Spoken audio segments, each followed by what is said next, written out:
الحمد لله رب العالمين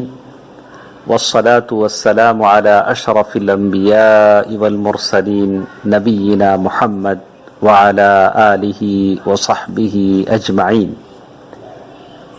محترم حضرات و خواتین، دلوں کے اعمال کا یہ سلسلہ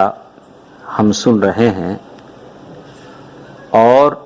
دلوں کے اعمال میں سب سے پہلا عمل جو ہماری ساری عبادتوں کا مغز ہے، ساری عبادتوں کی روح ہے، ہمارے سارے اعمال کی قبولیت کی بنیاد ہے، وہ اخلاص ہے۔ ہم معاشرے میں اکثر سنتے رہتے ہیں کہ لوگ کہتے ہیں کہ اللہ تعالی ہم کو اخلاص کی دولت سے نوازے، بڑے مخلص آدمی ہیں،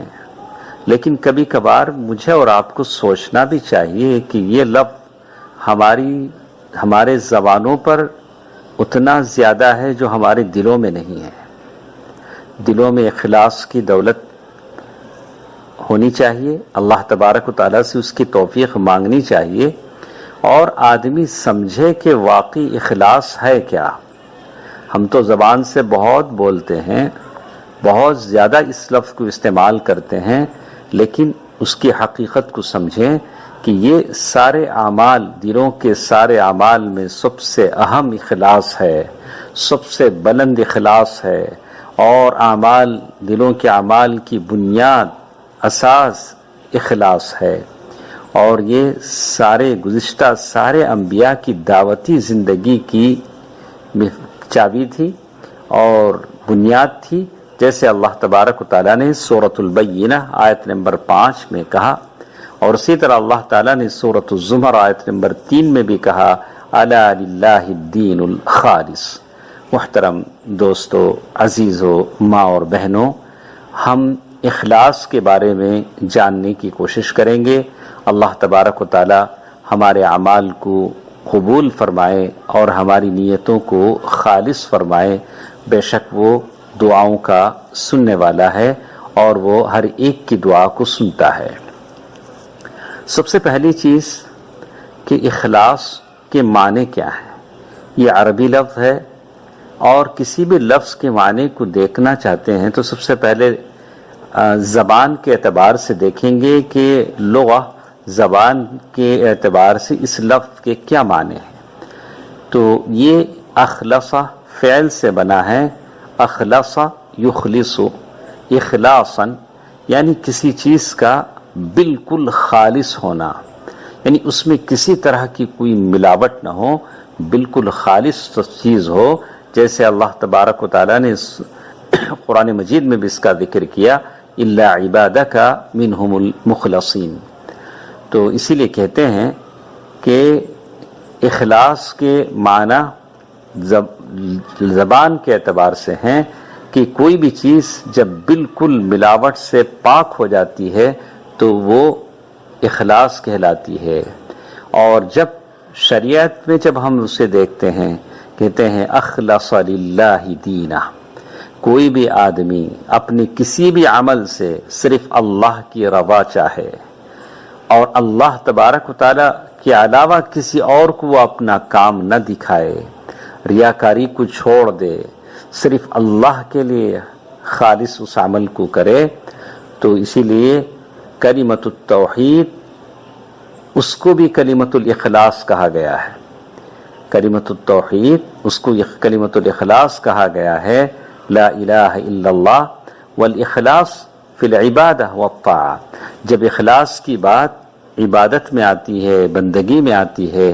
تو آدمی ریاکاری کو چھوڑ دیتا ہے،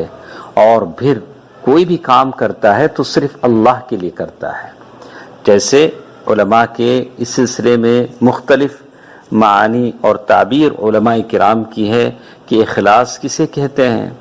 تو کسی نے کہا کہ وہ افراد الحق سبحانہ بالقصد والطاعہ، یعنی اللہ تبارک و تعالیٰ کے لیے، رضا کے لیے، اسی کی اطاعت کو، بندگی کو آپ خاص کریں، کسی اور کو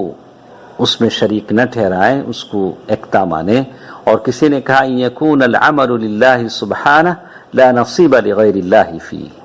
میں اور آپ جو بھی عمل کریں صرف اللہ کے لیے کریں، کسی اور کی اس میں شراکت داری نہ ہو، کسی اور کو دکھانے کے لیے، کسی اور کو جانکاری دینے کے لیے، کسی اور کی واہ واہ حاصل کرنے کے لیے آدمی زندگی کا کوئی اچھا کام نہ کرے۔ اور جسے کہا وہ استواء عمل الظاہر والباطن، اور کبھی یہ بھی کہا گیا کہ اخلاص اس بات کا معنی ہے کہ جس میں ظاہر اور باطن دونوں برابر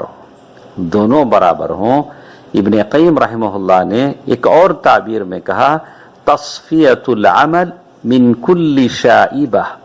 یعنی عمل بالکل ایسا پاک ہو کہ اس میں کسی طرح کی کوئی ملاوٹ ہرگز نہ ہو،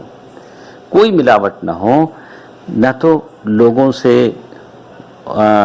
لوگوں سے تعریف حاصل کرنے کے لیے، اور یا کسی کی برائی سے بچنے کے لیے، یا کسی کی تعظیم حاصل کرنے کے لیے، یا کسی کا مال حاصل کرنے کے لیے، ایسی ساری نیتیں ہرگز نہ ہوں۔ صرف اور صرف آدمی اللہ تبارک و تعالیٰ کے لیے عمل کرے، اسی کا معنی اخلاص ہوتا ہے، اور اسی کو اخلاص کہتے ہیں۔ اور کلمۃ الاخلاص یہ کلمۃ التوحید بھی ہے جیسے کہا گیا، اور علماء کرام نے اس کے الگ الگ تعبیریں کی ہیں، جس کا مختصر ذکر میں نے آپ کے سامنے کیا ہے۔ انشاءاللہ اس کی پوری تفصیل ہمارے ساتھ آئے گی۔ اور اللہ تبارک و تعالیٰ نے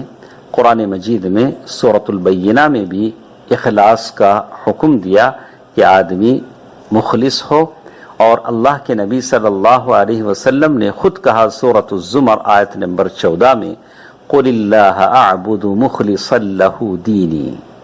اور اسی طرح سورۃ الانعام میں بھی کہا گیا قل ان صلاتی ونسکی ومحیای ومماتی للہ رب العالمین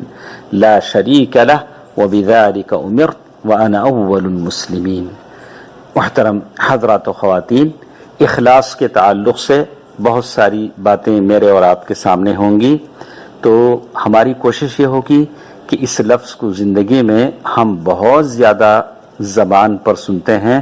ذکر سنتے ہیں، اس کی حقیقت کو جاننے کی ہم کوشش کریں گے اور اسے اپنانے کی بھی کوشش کریں گے۔ انشاءاللہ آئندہ درسوں میں ہمارے ساتھ بہت ساری باتیں آئیں گی۔ آج کی اس درس میں ہم نے بس اتنا جانا کہ اخلاص کے معنی کیا ہوتے ہیں اور اس کی تعبیرات علماء کرام نے کیا کیا کی ہیں۔ آدمی عمل ایسا کرے اس میں کسی طرح کی کوئی ملاوٹ ہرگز نہ ہو، صرف اور صرف آدمی اپنے عمل سے اللہ تبارک و تعالیٰ کی رضا حاصل کرنے کی کوشش کرے، اس کے عمل کا دیکھنے والا صرف اللہ ہو۔ اللہ تعالیٰ مجھے اور آپ کو مخلص بنائے، آمین۔ والسلام علیکم ورحمۃ اللہ وبرکاتہ۔